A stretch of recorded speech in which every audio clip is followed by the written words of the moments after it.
The message arrived at 3:17 a.m.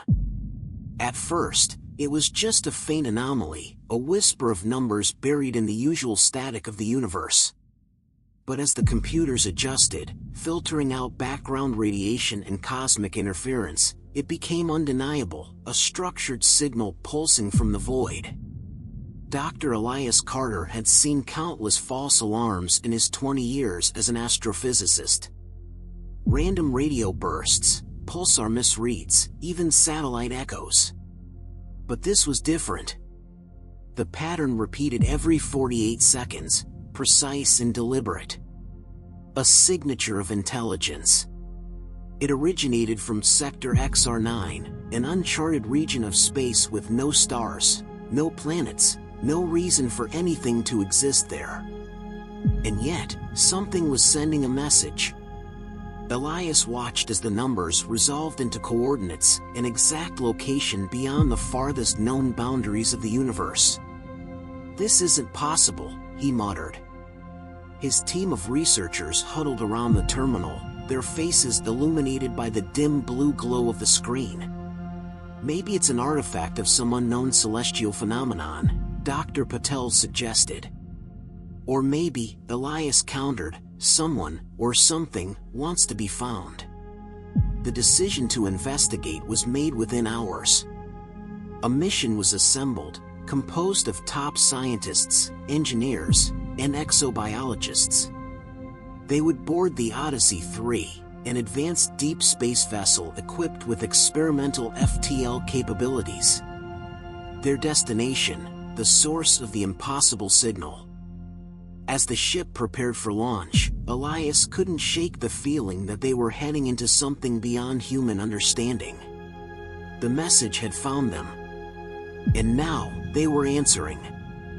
The Odyssey 3 cut through the void at speeds incomprehensible to the human mind. Outside its reinforced hull, the fabric of reality warped and stretched, stars blurring into elongated streaks. The trip should have taken years by conventional travel, but with the ship's quantum drive, they would reach their destination in mere days. At least, that was the plan. On the second day, the disturbances began. It started with a whisper, soft, almost imperceptible, crawling through the ship's communication systems. Dr. Patel was the first to notice.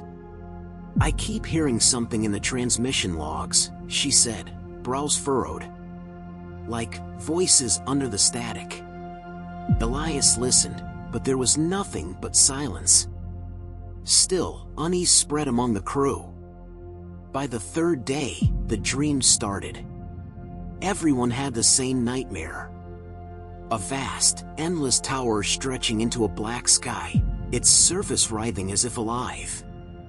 A voice, not heard but felt, echoing inside their minds, speaking in a language older than time. "I saw it," Dr. Lang whispered over breakfast. "In my sleep." "The tower." "So did I," another crew member muttered. Elias tried to rationalize it. Stress. Sleep deprivation.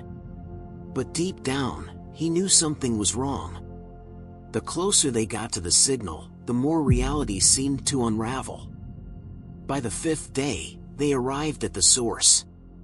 And it was waiting for them. The coordinates led to an anomaly in space, a planet that should not exist. It hung in the void, shrouded in thick gray clouds, its surface barely visible beneath a murky atmosphere. Scans revealed impossible readings, no magnetic field, no core, yet somehow intact. A ghost world. The team descended in a landing shuttle, touching down on a desolate plain of cracked obsidian-like stone. The air was thin, stale, heavy with something unidentifiable. The ruins stretched for miles, colossal structures of alien architecture, their surfaces inscribed with symbols that twisted the mind when stared at for too long. Towering spires jutted into the sky, silent sentinels of a forgotten era. Dr. Patel ran her gloved fingers across a carved wall. "This place, it's ancient. Prehistoric. And yet, she trailed off, unable to put the impossibility into words. Elias felt it too. The oppressive weight of a civilization long gone, wiped from existence. Not by war. Not by decay. By something else. Then, they saw the tower. It loomed in the distance, far taller than the others. Blacker than night itself, its surface seemed to absorb light, shifting in ways that made the brain rebel. It was the source of the signal.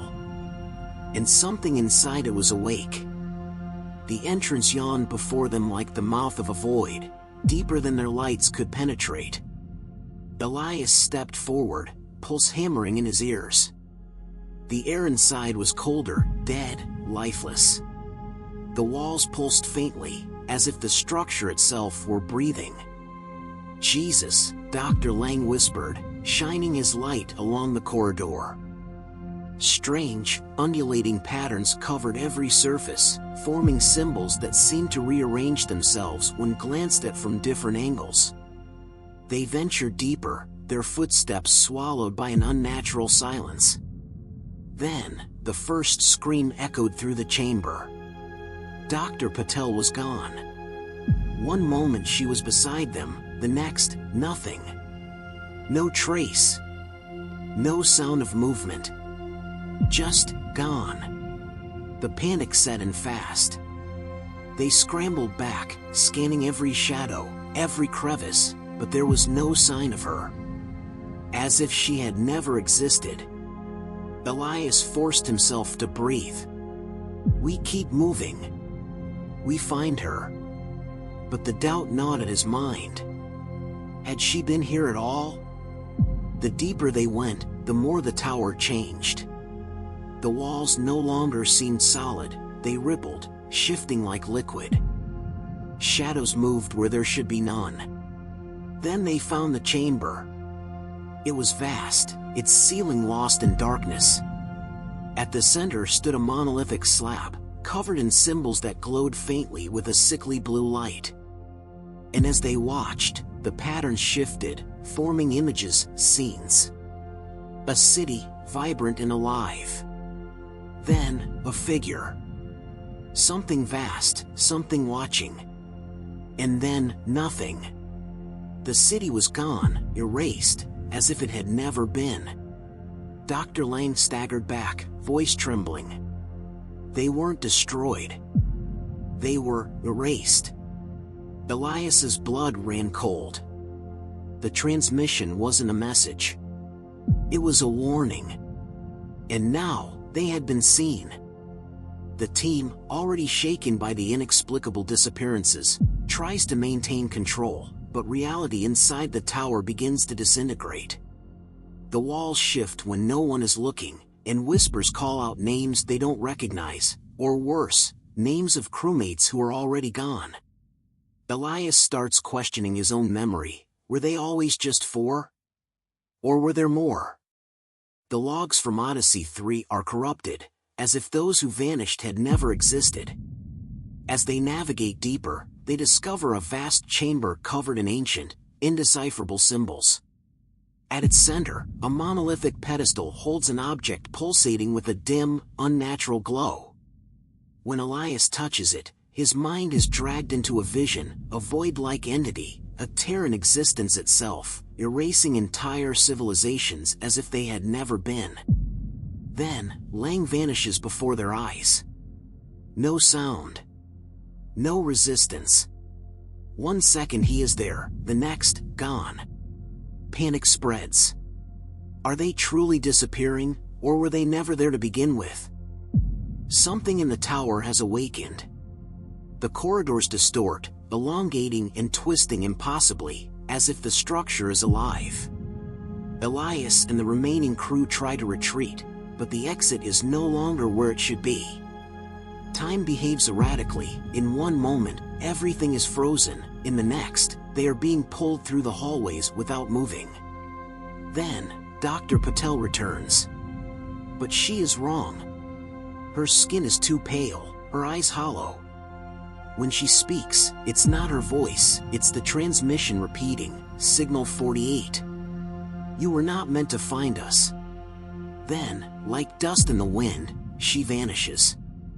Elias finally understands. The transmission was never a message. It was an echo, like a black hole emitting the last remnants of something long consumed. They were not the first to find this place. And they would not be the last. But now, they are fully seen.